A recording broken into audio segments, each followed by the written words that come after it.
Hi, St. Barnabas 5th grade. This is Mrs. Lafferty. I'm so glad to be able to be with you guys, even if it's in this strange, weird way. Today we're going to work on lesson 88, and it is using proportions to solve ratio word problems.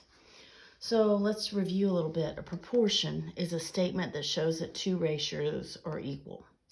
Fair enough. 1/2 is the same thing as 2/4. So that's a proportion. It's also an equivalent fraction. So the book is going to show you a couple little things, and I'm going to show you a couple little different things, but put them together and use what works for you. So example 1, they say, okay, you've got salamanders and frogs. They give you a ratio, but they want to know how many you actually have. So how many frogs? So I couldn't remember what a salamander looks like, so I printed one out. There's a salamander. I guess that's a spotted salamander. Guess kind of like a water lizard. Anyway, there's a salamander. So I love ratio tables. I think they keep me organized, and it makes it so easy. So I always have thing, ratio, actual.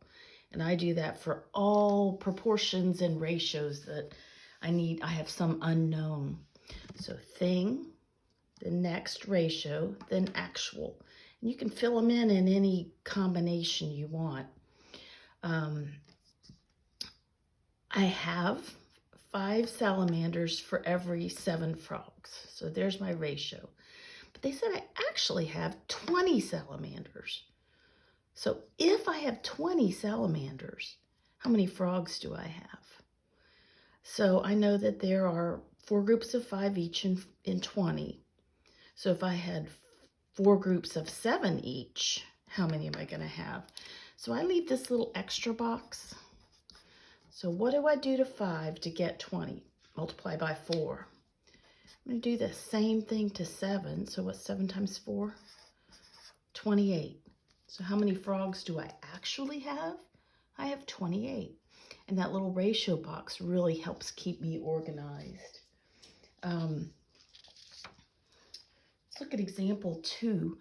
And this one's about sacks of concrete making like patios or sidewalks or something.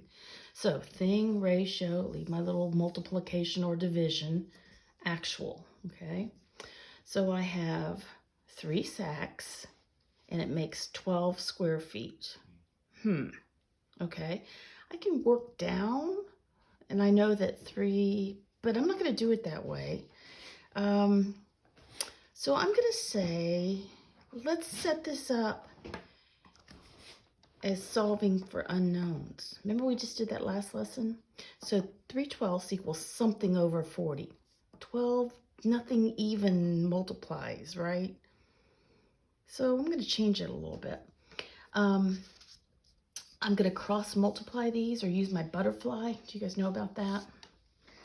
Okay, so here's my 3/12. Here's my n over 40. I draw my little butterfly, and then I multiply each wing. So 12 times n is the same answer as 3 times 40. Okay, so multiply that wing, get this. Multiply that wing and get this. So 12n equals 120. Well, I can already see that n equals 10, but let's work it all the way through the same way we did before.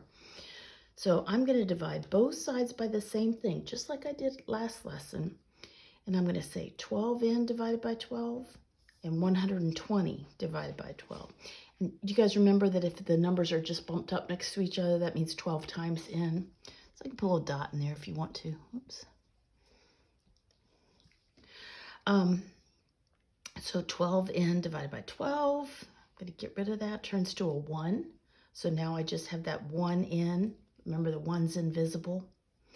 And then I have 120 divided by 12. So that's 10. So we end up, after doing that work, isolating the variable, I have n equals 10. So I can fill in my ratio box, because what does that 10 mean? Oh yeah, it means that I have 10 sacks if I need 40 square feet. Cool. 3 times 4 is 12. 10 times 4 is 40. So I know that's true. Another way you can check If you cross multiply and get the same answer, then you have a proportion. If each wing has a different answer, you're in trouble. You didn't do it right. So let's see. 3 times 40 is 120. 12 times 10 is 120. Check. I have a proportion or a ratio that is equal. It's set up your ratio boxes. Thing, actual, then the ratio. Fill them in correctly. Make sure that you get frogs with frogs and salamanders with salamanders. And this is a piece of cake. A little confusing, takes some practice, but it really isn't hard. Okay, take care, you guys.